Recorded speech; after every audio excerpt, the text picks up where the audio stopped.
Welcome to Tales from the Caveside, where Lillian and Chris, we bought a cave house and finca on the outskirts of a small Spanish town.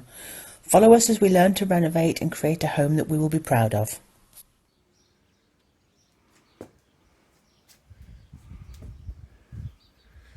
Steady. Did you hear the thunder?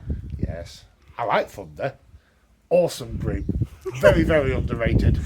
Well, they were absolutely phenomenal band. Anyway, yeah, Thunder. Yeah, reduce thunder and lightning and rain. Google keeps changing its mind. Sometimes it's saying about 3 millimetres of rain over the course of the rest of the day, and then it shoots up to about 8 millimetres, and then it changes again. So it'll be whatever it'll be. So the rain in Spain doesn't mainly fall on the plain. We're in the mountains and we still get it. Crazy, crazy people.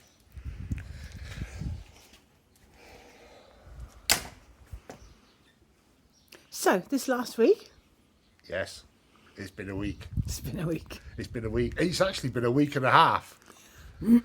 Yes. Yes, it has. So, yes, we've been at the mercy of the contractors as regarding things that we can do.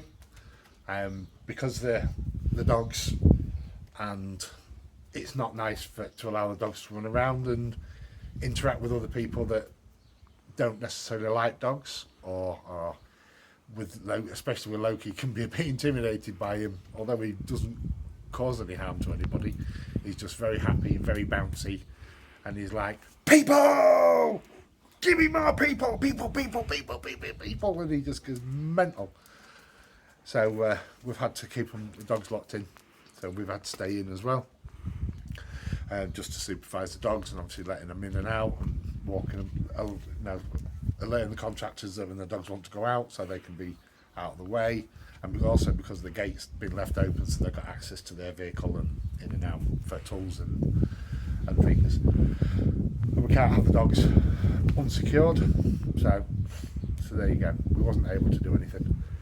A little bit disappointing. We couldn't actually do something that we wanted to do in the corral, but we can't work in there and then work in there. There was various bits of scaffolding up inside, and then roof props and such like. So it is what it is. A short job turned into a long job, but that's how things are sometimes. You can never guarantee how long things are going to take. To an extent, I would say, personally. But there you go. That's why you employ contractors, to do jobs that you know you can't do.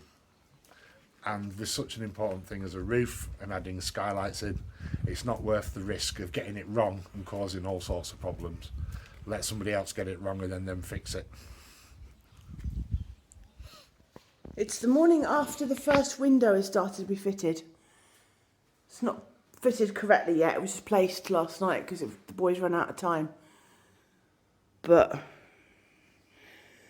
the complete transformation of the place, the light in here, just from one window,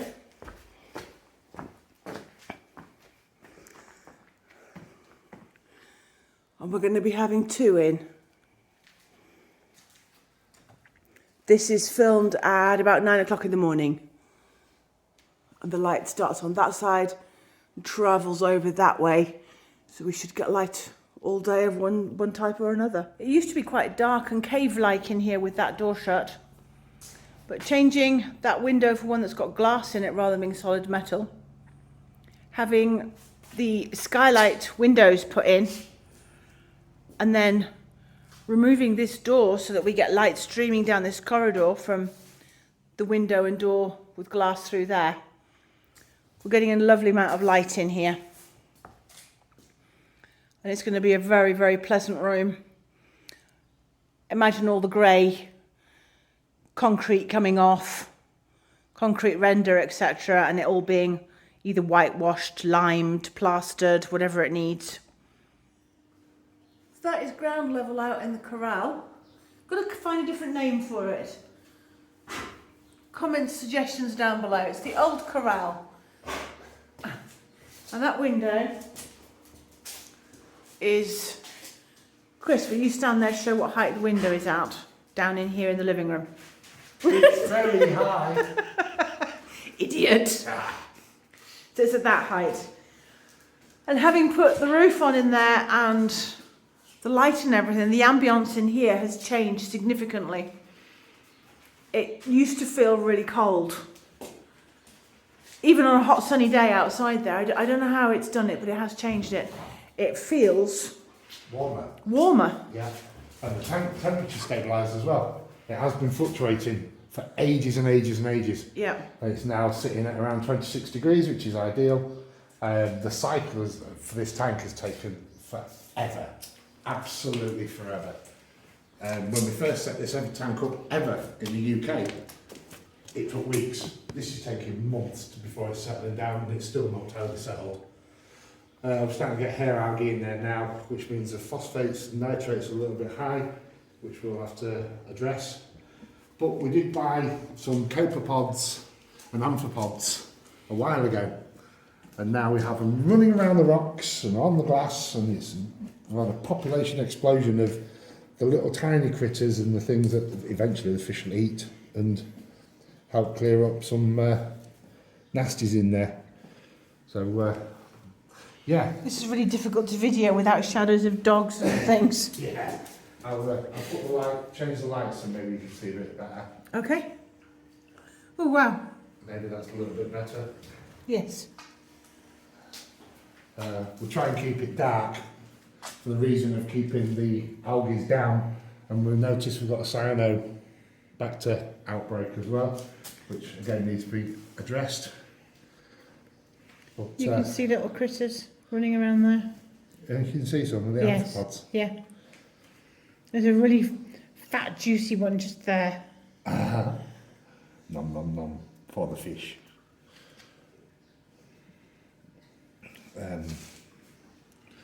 But we're in no hurry to get this cycled. We just want to do it right, so it's got a fantastic environment for when we do add fish. And on the back wall, there's hair algae starting to come, and that's just nutrients. Oh, there's a load more of them.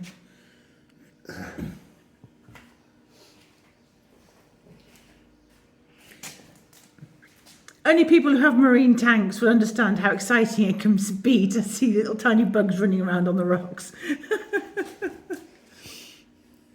So really great news. Just been told this tree's coming down.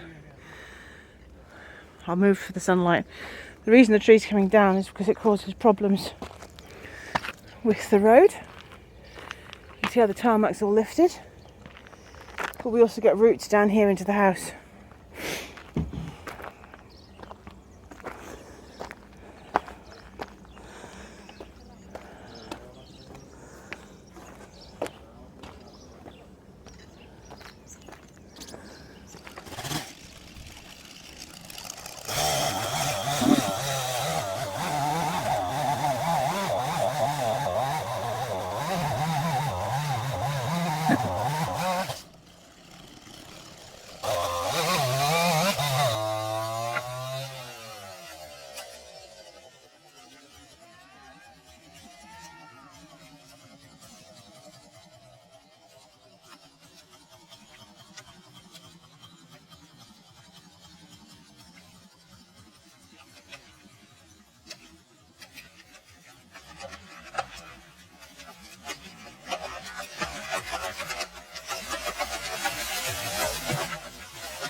This is where the pine tree was.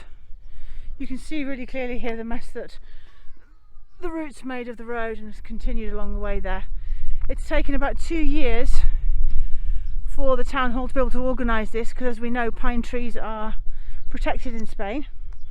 However, it's been cut down and they've left it with a really nice little bench. When it dries out, it'll be nice for sitting on, and you've got a view of the town, which is rather nice. Thanks for watching the latest episode of Tales from the Caveside. If you enjoy what we're doing, please like and subscribe. We would really appreciate it.